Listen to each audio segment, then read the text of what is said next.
नमस्कार, कैसे आप? उम्मीद करते हैं आप सभी एकदम बढ़िया होंगे। तो हम आ चुके हैं लेकर के एक बार फिर से पीएमएसएससी स्कॉलरशिप एंट्रेंस टेस्ट के कुछ मजेदार क्वेश्चंस को। इस वीडियो में हम करेंगे ज्योग्राफी का चैप्टर नंबर 5 जिसका नाम है मिनरल्स एंड एनर्जी रिसोर्सेज। आइए करते हैं पहला क्वेश्चन। क्वेश्चन नंबर 1 है the largest manganese producing state of India is. ठीक है, तो भारत का जो सबसे लार्जेस्ट मैंगनीज प्रोड्यूसिंग स्टेट है वो कौन सा है? सबसे ज़्यादा मैंगनीज का उत्पादन किस राज्य में होता है? ठीक है, तो अगर बात करें सबसे ज़्यादा मैंगनीज प्रोडक्शन की तो वो होता है उड़ीसा में। ठीक है, ऑप्शन नंबर उड़ीसा। और वो उड़ीसा में लगभग लगभग 1/3 जो है मैंगनीज प्रोडक्शन इंडिया का वो उड़ीसा में होता है। ठीक है, 1/3 प्रोडक्शन मैंगनीज का कहाँ होता है? उड़ीसा में। ठीक है, तो फर्स्ट हो जाएगा option number A. Next question देखते हैं। विच of the following states is reach in non ferrous minerals? तो इनमें से कौन सा जो राज्य है वो नॉन फेरस मिनरल्स में रीच है? ठीक है, अच्छा नॉन फेरस मिनरल्स क्या होते हैं जरा देखते हैं नॉन फेरस मिनरल्स के बारे में। देखिए, जो मिनरल्स होते हैं, ठीक है, जो मिनरल्स होते हैं वो उनको हम 3 पार्ट में डिवाइड करते हैं। पहला हो जाएगा आपका मेटेलिक। ठीक है, पहला हो जाएगा आपका मेटेलिक, दूसरा हो जाएगा आपका नॉन मेटेलिक। ठीक है, और तीसरा हो जाएगा आपका एनर्जी एनर्जी मिनरल्स। ठीक है, एनर्जी मिनरल्स। तो देखिए,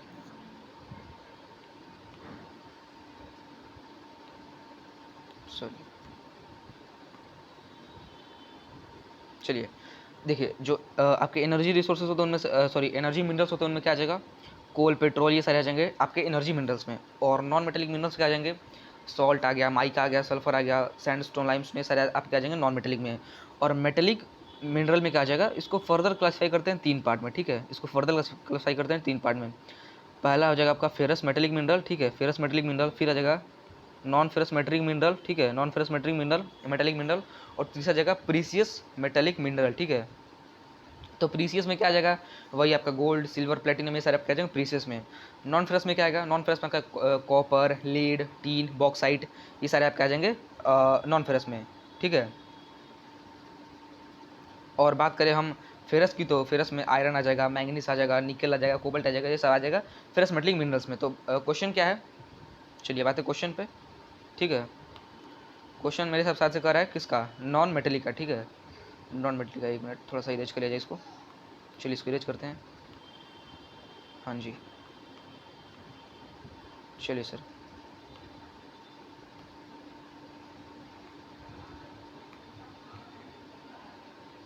चलिए क्वेश्चन देखते हैं। Question number 2। ठीक है, हाँ, विच of the following states is rich in non ferrous? हाँ जी, नॉन फेरस मिनरल्स। तो नॉन फेरस मिनरल्स हमने क्या देखा? कॉपर था। ठीक है, कॉपर था, लेड था। ठीक है, लेड था, और क्या था? आपका टीन था, बॉक्साइड था, ये सारे थे आपके नॉन फेरस मिनरल्स में। तो नॉन फेरस मिनरल सबसे ज़्यादा कहाँ पाया जाता है? सबसे ज़्यादा राजस्थान में पाया जाता है नॉन फेरस मिनरल। ठीक है, ऑप्शन नंबर सी करेक्ट होगा। देखिए, अगर स्पेशली पूछता है कॉपर की, ठीक है, तो कॉपर आपका कहाँ पे होता है? मध्य प्रदेश में। ठीक है, कॉपर मध्य प्रदेश में फाउंड रहता है।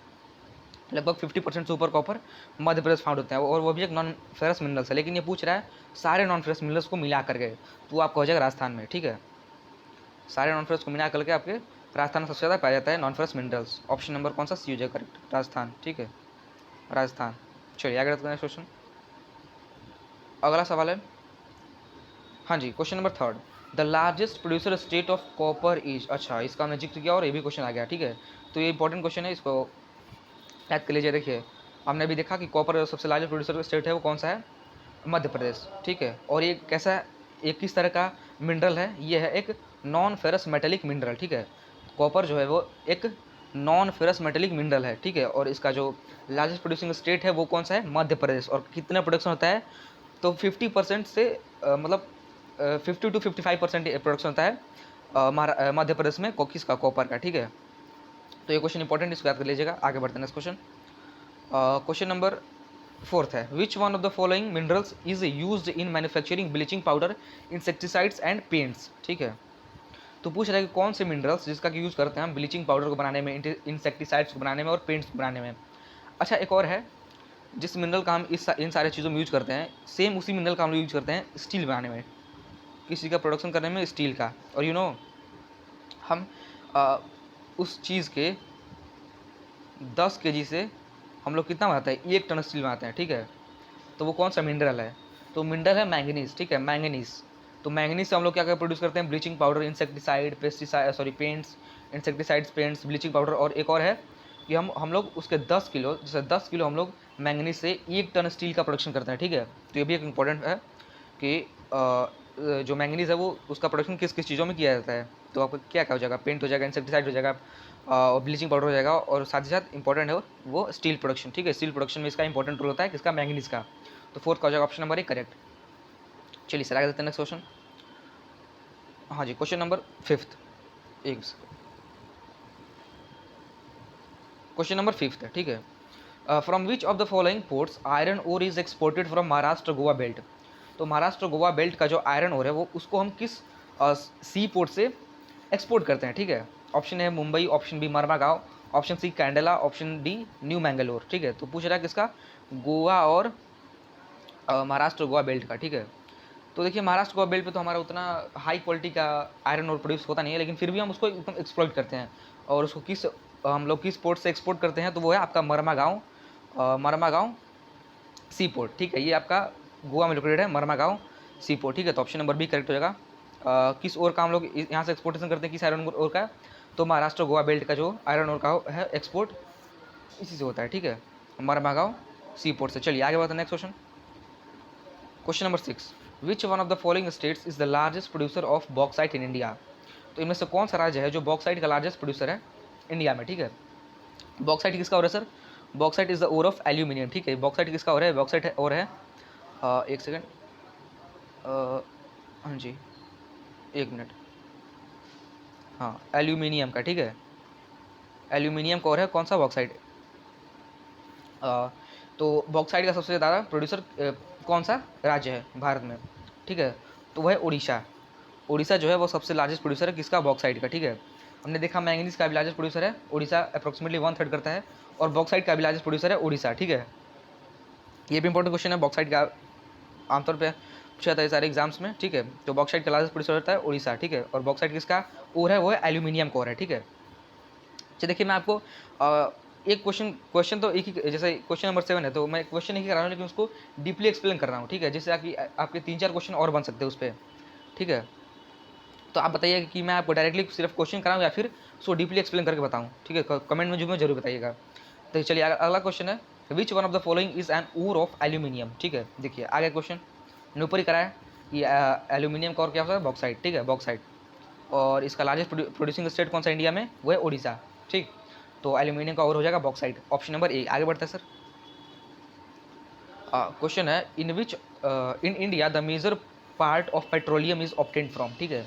तो इंडिया में मेजर पार्ट ऑफ पेट्रोलियम कहाँ से ऑब्टेन्ड होता है, ठीक है। तो ये होता है सर आपका मुंबई हाई से, ठीक है। मुंबई हाई से अप्रॉक्सीमेटली आपका 60% जो है पेट्रोलियम, 60% पेट्रोलियम जो है ये वहीं से आपका यहीं से ऑब्टेन्ड होता है, कहाँ से, मुंबई हाई से, ठीक है। चलिए सर आगे नेक्स्ट क्वेश्चन। क्वेश्चन है, विच of the following is the oldest oil producing state of India. तो भारत का सबसे पुराना जो ऑयल प्रोड्यूसिंग स्टेट है वो कौन सा है। ऑप्शन है Gujarat, option B Maharashtra, option C Assam, option D है गोवा, ठीक। तो देखिए जो सबसे ओल्डेस्ट ऑयल प्रोड्यूसिंग स्टेट है, ऑयल में यानी कि पेट्रोलियम हो गया, डीजल हो गया, सारी चीज़ें, तो उनमें क्या होगा, जो असम है वो हमारा ओल्डेस्ट प्रोड्यूसिंग स्टेट है। और असम कितना प्रोड्यूस करता है, अप्रोक्सीमेटली 16% जो ऑयल्स है वो असम में प्रोड्यूस होता है, ठीक है। हमने देखा कि 60% कहाँ पे होता है, 60% होता है मुंबई हाई पे, ठीक है। मुंबई हाई से ऑयल का प्रोडक्शन होता है 60%, और जो 16% होता है वो होता है असम में। और भी बाकी है जैसे कि आपका गुजरात में अंकलेश्वर हो गया, ठीक है, और एक आध है वहाँ से और आते हैं ऑयल का प्रोड्यूसिंग होता है इंडिया में, ठीक। तो ओल्डेस्ट जो ऑयल प्रोड्यूसिंग स्टेट है इंडिया का वो है असम, ठीक है। वो कितना परसेंट ऑयल प्रोड्यूस करता है, वो है 16% अप्रोक्सीमेटली, ठीक। तो 9th हो जाएगा ऑप्शन नंबर सी असम। चलिए सर आगे बढ़ते हैं। Question next question, question number 10, which one of the following technology convert sunlight directly into electricity, ठीक है। अच्छा देखिए ये जो क्वेश्चन है इसको ऐसे ही पूछ सकता है कि विच one of the following technology is use in solar panels, ठीक है, सोलर प्लेट्स, ठीक है। तो यहाँ पे क्या पूछा गया है, सनलाइट इनटू इलेक्ट्रिसिटी, और इसका काम कौन सा करता है सर, जो हमारा सोलर प्लेट होते हैं, सोलर पैनल्स होते हैं, सेम चीज़ वही करता है, ठीक है। सोलर प्लेट सही करता है, सनलाइट को कहाँ चेंज करता है, इलेक्ट्रिकल एनर्जी में, ठीक है। तो किस प्रोसेस से किस टेक्नोलॉजी से क्या यूज़ करके वो करता है, तो ऑप्शन है फोटोथर्मिक टेक्नोलॉजी, ऑप्शन बी है photo electric technology, option C है फोटो वोल्टाइक टेक्नोलॉजी, और ऑप्शन डी है फोटो एमिटिंग टेक्नोलॉजी, ठीक है। तो जो सनलाइट को इलेक्ट्रिसिटी में चेंज करने टेक्नोलॉजी है उसको हम बोलते हैं फोटोवोल्टाइक टेक्नोलॉजी, ठीक है।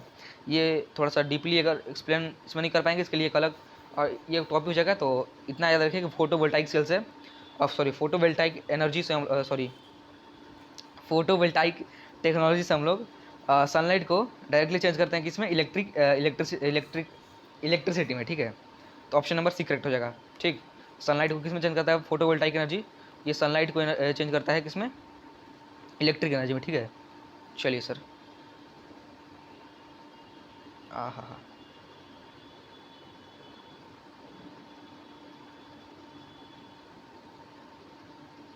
सनलाइट को चेंज करता है इलेक्ट्रिकल एनर्जी या फिर इलेक्ट्रिसिटी में, ठीक है।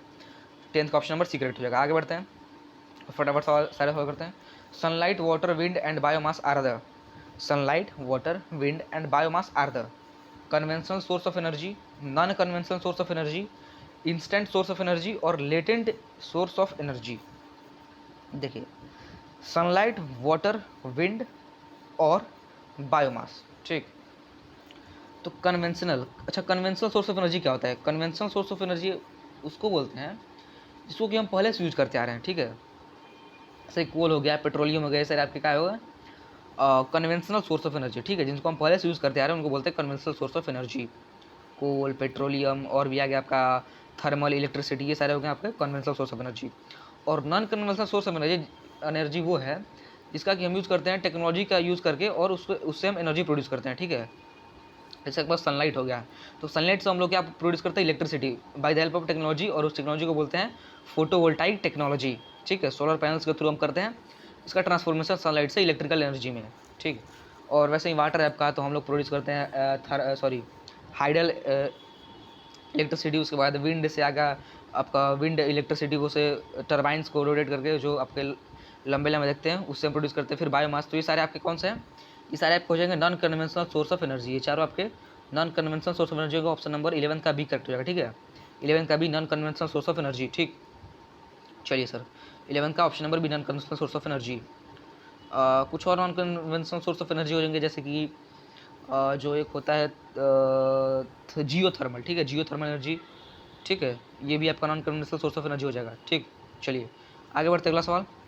अगला सवाल है the largest solar plant of India is located at. India का जो लार्जेस्ट सोलर प्लांट है वो कहाँ पे लोकेटेड है? ऑप्शन ए है मधुपुर नियर भुज, ऑप्शन बी है नागरकोली इन तमिलनाडु, ऑप्शन सी है मादुराई इन तमिलनाडु और ऑप्शन डी है नॉन ऑफ द अबव, ठीक। तो इसका ऑप्शन कौन सा करेक्ट हो जाएगा? None of the above. तो सर करेक्ट ऑप्शन क्या होगा? करेक्ट ऑप्शन हो जाएगा भाडला सोलर पार्क, ठीक है। भाडला सोलर पार्क, भाडला सोलर पार्क ये कहाँ पे लोकेटेड है? ये आपके राजस्थान के जोधपुर में लोकेटेड, ठीक है। और ये इंडिया का ही नहीं बल्कि वर्ल्ड का लार्जेस्ट सोलर प्लांट है, ठीक। इसकी बात करें एरिया की तो वो आपके फैले है 14,000 एकड़ में, ठीक है। 14,000 एकड़ में इसका एरिया टोटल, ठीक है। ये कहाँ पे? राजस्थान के भुज में, ठीक है। क्या नाम है इसका? भाडला सोलर पावर प्लांट, ठीक। Bhadla solar park. तो largest solar plant of India as well as world is Bhadla solar plant, ठीक। आगे बढ़ते सर, ये कहाँ पे? गुजरात में है, ठीक है। Next question, dash is obtained from the organic waste, ठीक। तो ऑर्गेनिक वेस्ट से हमको क्या मिलता है? न्यूक्लियर एनर्जी, ना जी बिल्कुल ना। सोलर एनर्जी, ये भी नहीं, ये हमको सन से मिलता है, ये न्यूक्लियर रिएक्शन से मिलता है। और बायोमास और बायोगैस, तो बायोमास तो अलग टॉपिक हो गया है, ठीक है। बायोमास इज अलग टॉपिक। तो हमारा जो बायोगैस है वो ऑब्टेन होता है इनऑर्गेनिक वेस्ट से, ठीक है। बायोगैस, ठीक। बायोगैस, इसके लिए बायोगैस प्लांट लगते हैं, ठीक है। चलिए आगे बढ़ते हैं। Next question, which of the following regions of India provides ideal conditions for utilising tidal energy. Tidal energy का जो मतलब टाइडल एनर्जी के लिए जो एकदम सूटेबल कंडीशन, एकदम आइडियल कंडीशन इंडिया का कौन सा रीजन प्रोवाइड करता है, ठीक है। टाइडल एनर्जी जैसा कि आप सभी लोग पता होगा क्या होता है, इसमें हम हाई टाइड्स और लो टाइड्स का यूज़ करके क्या करते हैं, ड्यूरिंग द हाई टाइड्स हम लोग पानी को ट्रैप करते हैं और उसको टरबाइंस के थ्रू, पतले पतले पाइप्स के थ्रू पास करते हैं, जिसमें टरबाइन लगे होते हैं और वो टरबाइन घूमता है तो हमारे जो इलेक्ट्रिकल एनर्जी है वो प्रोड्यूस होता है। तो पूछ रहे कि टाइडल एनर्जी इंडिया के किन कंडीशंस में एकदम मतलब इंडिया कौन से जगह हैं जो कि टाइडल एनर्जी के लिए एकदम आइडियल कंडीशंस हैं, ठीक है। ऑप्शन है gulf of Kutch, option B है गल्फ ऑफ कम्बख्त, सॉरी ये गल्फ ऑफ कम्बख्त, ठीक है, और गल्फ ऑफ गोवा। तो जो गल्फ ऑफ कच्छ है ये कहाँ पे है? गुजरात में, गल्फ ऑफ कच्छ। ये आपका एकदम परफेक्ट है, आइडियल कंडीशन किसके लिए? टाइडल एनर्जी के लिए, ठीक, टाइडल एनर्जी के लिए। 14 का कौन सा हो जाए? ऑप्शन नंबर ए करेक्ट हो जाएगा। चलिए सर आगे बढ़ते हैं। कितना क्वेश्चन और? क्वेश्चन, ठीक है, 3 क्वेश्चन और है, जल्दी जल्दी करते हैं इनको भी। In which of the following places in India geothermal energy projects have been set up. तो ठीक है, इंडिया के किन से इंडिया के किन किन इंडिया के किन जगहों पे, ठीक है, किन जगहों पे जो जियो थर्मल एनर्जी प्रोजेक्ट्स है उनको सेटअप करा गया है। ऑप्शन ए है gulf of Kutch, option B है Aravalli range Rajasthan, option C है Nagercoil in Tamil Nadu, option D है पार्वती वैली हिमाचल प्रदेश। तो gulf of Kutch is for tidal energy, Aravalli range is for solar, ठीक है, यहाँ पे सनलाइट अच्छी होती है। नागरकोइल इन तमिलनाडु ये एक सोलर पार्क है, ठीक है, शायद से not sure but Nagercoil in Tamil Nadu शायद से एक सोलर पार्क है, ठीक है, अगर गलती हो तो आप हमें कमेंट में जरूर बताइएगा। And the Parvati valley in Himachal Pradesh is for Jio thermal energy project, ठीक है, ये कहाँ पे? हिमाचल प्रदेश में क्या है? पार्वती वैली। और एक और है पुग्गा वैली, ठीक है, पुग्गा वैली लद्दाख में और पार्वती वैली यहाँ पे क्या करे जा रहे हैं? जियो थर्मल एनर्जी प्रोजेक्ट सेटअप कर जा रहा है, ठीक है। तो ऑप्शन नंबर डी करेक्ट हो जाएगा, पार्वती वैली। और एक और है पुग्गा वैली इन लद्दाख, ठीक। चलिए Digboi and Naharkatiya are important oil fields of, Digboi and Naharkatiya are important oil fields of Assam, ठीक है। तो ये दोनों कहाँ के इंपॉर्टेंट ऑयल फील्ड हैं? असम के, ठीक है। हमने देखा कि Assam is the oldest oil producing state of India, ठीक।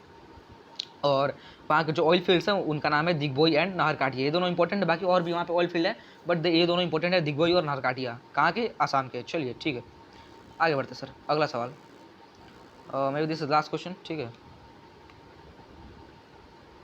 अच्छा, क्वेश्चन पढ़ते हैं। Which one of the following types of coal is used for smelting iron in blast furnace, ठीक। स्मेल्टिंग आयरन, यहाँ पे क्या होता है ना सर कि इम्प्योर आयरन को मेल्ट करके और उसको प्योर आयरन में बदला जाता है, उसी को बोलते हैं ऐसे, जैसे कि आयरन और से हम लोग आयरन को बनाते हैं तो उसको मेल्ट करके और फिर उसको आयरन बनाते हैं, तो उसी को बोलते हैं स्मेल्टिंग आयरन, ठीक है। और उसके लिए हम उसको मेल्ट करने के लिए हम किस चीज़ का यूज़ करते हैं? कोल का। और कोल के किस टाइप का यूज़ करते हैं, ठीक है। कोल जैसे कि आपको पता होगा कोल 4 तरह के होते हैं। पहला होता है पीट, ठीक है, पहला पीट, फिर लिग्नाइट, फिर बिटुमिनस और फिर एंथ्रासाइट। तो जो एंथ्रासाइट होता है वो टॉप क्वालिटी का क्या होता है? कोल होता है, ठीक है, टॉप क्वालिटी कोल होता है।